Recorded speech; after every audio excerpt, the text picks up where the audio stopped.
우유 한 잔이 건강식인지 위험인지 댓글창이 갈라집니다. 좋다, 나쁘다, 딱 자르기 생각보다 어렵습니다.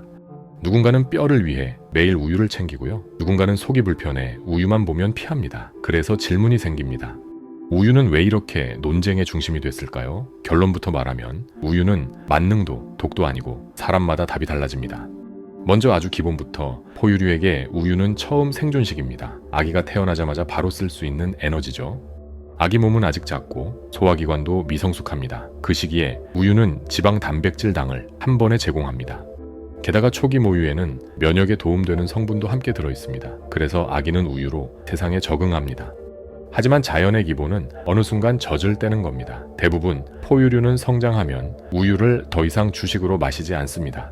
인류도 오랫동안 그 규칙을 따랐습니다. 우유는 아기 때의 음식, 성인이 되면 다른 식사, 이게 기본이었습니다. 그런데 어느 시점부터 인류는 예외를 만들었습니다. 바로 동물을 키우기 시작하며 우유를 꾸준히 얻는 길을 열어버린 겁니다. 농경과 정착이 커지며 소양 염소 같은 동물이 사람 곁으로 들어옵니다. 풀을 먹고 사람이 먹을 수 있는 영양을 만들어줍니다. 그게 특히 강력했던 순간은 먹을 것이 불안정할 때입니다. 곡식이 흉작이면 우유는 칼로리와 단백질을 바로 보충해줍니다. 이때 중요한 차이가 생깁니다. 성인이 우유를 소화할 수 있느냐, 없느냐입니다. 여기서부터 우유 논쟁의 뿌리가 시작됩니다. 우유의 당은 유당입니다. 유당을 분해하려면 락타아제라는 효소가 필요합니다. 아기에게 이 효소가 많은 건 너무 자연스럽습니다. 문제는 성장 후입니다. 많은 사람은 커가면서 락타아제를 덜 만듭니다. 그러면 유당이 남아 속이 불편해질 수 있습니다. 전 세계적으로는 약 65%가 성장 후 유당 소화 능력이 줄어듭니다. 즉 성인에게 우유는 처음부터 쉬운 음식이 아닙니다. 지역 차이도 큽니다. 동아시아는 특히 비율이 높고 북유럽 일부 지역은 낮습니다. 우유를 오래 마신 문화가 유전자 선택과 만나서 그렇습니다. 그래서 같은 우유라도 누군가는 아무 일 없고 누군가는 바로 신호가 옵니다. 가스가 차고 더부룩하고 화장실이 급해지기도 합니다. 여기서 자주 생기는 오해가 유당불내증이면 유제품을 멀리해야 한다, 이렇게 생각하는 겁니다. 현실은 조금 다릅니다.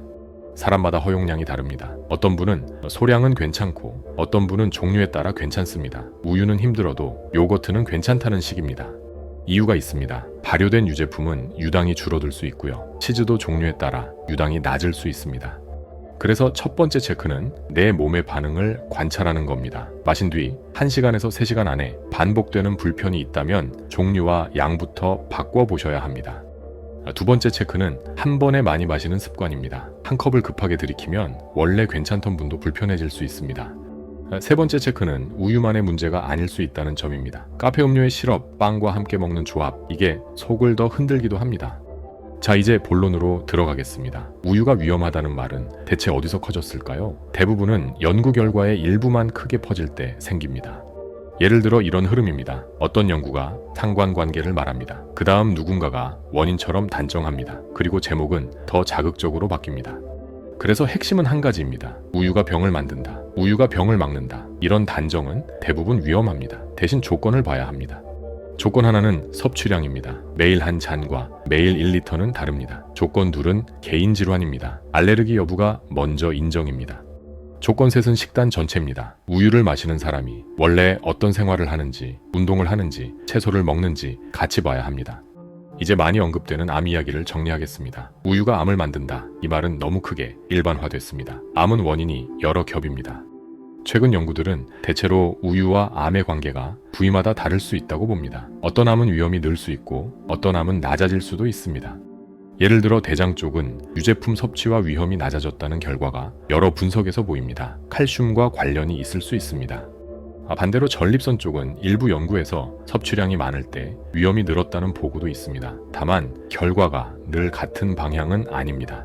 그래서 현실적인 요약은 이겁니다. 일반적인 섭취량 범위에서는 큰 공포로만 볼 근거가 약하고 과하게 몰아가면 오히려 균형이 깨집니다. 다음은 심장과 혈관입니다. 유제품은 포화지방 때문에 무조건 나쁘다, 이렇게 말하던 시기가 있었죠. 요즘은 결이 조금 달라졌습니다. 최근 2025년 분석에서는 총 유제품 섭취가 심혈관 위험과 크게 나쁘게 연결되지 않거나 오히려 낮아질 수 있다는 결과도 나옵니다. 다만 여기에도 조건이 있습니다. 가공 형태와 지방 비율과 개인 건강 상태가 다릅니다. 치즈 요거트와 달달한 가공 우유는 같은 팀이 아닙니다. 그래서 혈관 파트의 결론은 유제품이 곧바로 적이다, 이렇게 보기 어렵고 식단 전체 속에서 자리와 양이 중요하다는 쪽입니다. 이제 뼈로 가보겠습니다. 우유는 뼈에 좋다, 이 말도 반은 맞고 반은 단순화입니다. 뼈는 칼슘만으로 안 지켜집니다. 뼈는 운동이 필요합니다. 근육이 뼈를 당겨줘야 뼈가 강해집니다. 비타민 D도 필요하고 단백질도 필요합니다. 그래서 우유는 칼슘과 단백질을 쉽게 주는 도구일 뿐입니다. 필수는 아닙니다. 대체 방법도 많습니다. 우유를 못 드시는 분은 뼈 건강을 포기하는 게 아닙니다. 멸치, 두부, 채소 같은 식품도 있고 햇빛과 운동이 같이 갑니다. 다음은 사람들이 무서워하는 호르몬 항생제 살충제입니다. 결론부터 말하면 대부분 국가는 잔류 허용 기준으로 관리합니다. 기준을 넘으면 유통이 제한됩니다. 그래서 일반 소비자가 매일 마시며 바로 위험해진다, 이렇게 단정하기는 어렵습니다. 다만 여기서 중요한 포인트가 있습니다. 걱정이 연기란 뜻은 아닙니다. 사람들이 불안해하는 건 공급망을 믿기 어렵다고 느끼기 때문입니다. 그래서 투명성이 더 중요해집니다. 그리고 실제로 체감되는 문제는 의외로 더 일상적입니다. 바로 피부와 속입니다. 마시고 나서 트러블이 늘거나 속이 더부룩한 느낌 말입니다. 여드름과 유제품은 여러 연구에서 연관 가능성이 거론됩니다. 특히 탈지우 쪽에서 관찰 연구 결과가 보고되기도 합니다. 하지만 이것도 모든 사람에게 똑같이 적용되진 않습니다. 그래서 실전 팁은 단순합니다. 트러블이 느는 분만 2에서 4주 조절해보시면 됩니다. 알레르기도 빼놓을 수 없습니다. 유당불내증은 소화 문제지만 알레르기는 면역 반응입니다. 두드러기, 호흡 불편 같은 신호가 있으면 반드시 전문가 상담이 필요합니다. 특히 아이는 성장하며 좋아지는 경우도 있습니다. 그래서 어릴 때 반응이 있었다고 평생 무조건 금지로만 결론 내리긴 이릅니다. 그렇다면 우유는 누구에게 도움이 될까요? 첫째, 충분한 칼로리를 확보하기 어려운 환경에선 우유가 큰 힘이 될 수 있습니다. 둘째, 성장기 아이에게는 칼슘과 단백질을 쉽게 올리는 방법이 됩니다. 물론 알레르기나 불편이 없다는 조건이 붙습니다. 셋째, 채식 위주 식단에서는 비타민 B12 같은 영양소가 부족해질 수 있는데 유제품이 보완책이 되기도 합니다. 하지만 이것도 유일한 길은 아닙니다.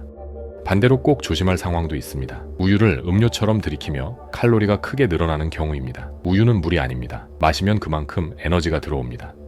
특히 가공된 달콤한 우유는 간식이라기보다 당 음료에 가까워질 수 있습니다. 맛있게 마시기 쉬워서 과하게 늘기 쉽습니다. 자, 이제 우유 논쟁의 또 다른 축을 보겠습니다. 바로 환경입니다. 낙농은 메탄 배출과 토지 사용과 연결됩니다. FAO는 축산 배출을 품목으로 나눠보면 우유가 약 30%를 차지한다고도 설명합니다. 그래서 우유는 기후 이야기에서 자주 등장합니다. 이 지점에서 또 갈라집니다. 우유는 영양에 중요하니 지켜야 한다. 우유를 줄여야 기후가 산다. 둘 다 일부는 맞고 둘 다 단순합니다. 현실의 답은 생산 방식 개선과 소비 습관 조절이 같이 가는 쪽에 가깝습니다. 메탄 저감 사료, 분뇨 관리 같은 방법도 연구됩니다. 그리고 윤리 문제도 있습니다. 낙농은 대규모 시스템이 되면서 동물복지 논쟁이 생깁니다. 여기서도 흑백이 아니라 기준과 선택의 문제입니다. 그래서 어떤 분은 우유를 줄이고 대체제로 옮겨갑니다. 그럼 대체제는 우유를 완전히 대체할 수 있을까요? 식물성 우유는 종류가 다양합니다. 귀리, 아몬드, 코코넛. 하지만 단백질까지 우유처럼 채우기 쉬운 건 제한적입니다. 실전에서 많이 거론되는 건 두유입니다. 단백질이 상대적으로 높고 강화 제품은 칼슘도 보완합니다. 다만 단기 들어간 제품은 라벨을 꼭 보셔야 합니다. 여기서 최신 흐름이 나옵니다. 정밀 발효라는 방식입니다. 소를 키우지 않고 미생물이 우유 단백질을 만들게 하는 접근입니다. 2024년 이후로 정밀 발효 단백질은 식품 산업에서 빠르게 커졌고 치즈 같은 식감을 가깝게 만들려는 시도도 이어집니다. 이 방식은 장점도 있고 문제도 있습니다. 환경 부담이 줄 수 있지만 에너지와 공정 효율이 중요하고 규제와 소비자 신뢰도 필요합니다. 결국 선택지는 세 갈래입니다. 전통 유제품을 내 몸에 맞게 먹기, 식물성 제품으로 바꾸기, 정밀 발효 같은 새 제품을 기다리기. 정답은 한 개가 아닙니다. 그래서 마지막으로 현실적인 체크리스트를 드리겠습니다. 첫째, 마시면 불편한가요? 불편하면 양과 종류를 먼저 바꾸세요. 유당 제거 제품도 선택지입니다. 둘째, 우유를 건강 핑계로 과하게 마시고 있진 않나요? 우유는 영양식이지만 칼로리도 함께 옵니다. 식단 전체 안에서 자리를 정하세요. 셋째, 피부나 컨디션에 뚜렷한 변화가 있나요? 있다면 2에서 4주만 유제품을 단순하게 정리해보세요. 내 몸 데이터가 댓글보다 정확할 때가 많습니다. 우유는 복잡한 주제입니다. 많은 사람에게는 무해하고 어떤 사람에게는 불편을 줍니다. 영양과 환경과 가치가 한 번에 겹치기 때문입니다. 그래서 오늘의 결론은 이것입니다. 몸에 맞게 그리고 납득되게 고르시면 됩니다.